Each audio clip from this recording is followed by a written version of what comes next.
In Indian illegally occupied Jammu and Kashmir, the administration under New Delhi appointed Lieutenant Governor Manoj Sinha has sealed the historic Jamia Masjid in Srinagar for the second consecutive week, preventing Kashmiri Muslims from offering the Jummatul Wida prayers. According to Kashmir media services, authorities barred out all access routes with barbed wire and locked the mosque doors. Eyewitnesses say that the Grand Mosque located in the Novata area of the city remained closed to worshippers on the occasion of Jummatul Wida.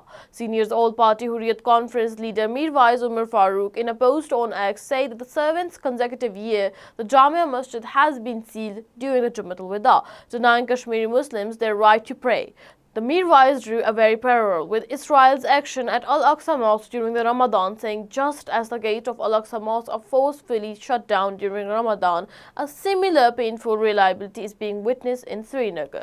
He questions the occupation authorities, asking why this most important center of Kashmir religious identity was repeatedly targeted and people's fundamental right to religious practices curbed when tall claims of normalcy are trumped every single day.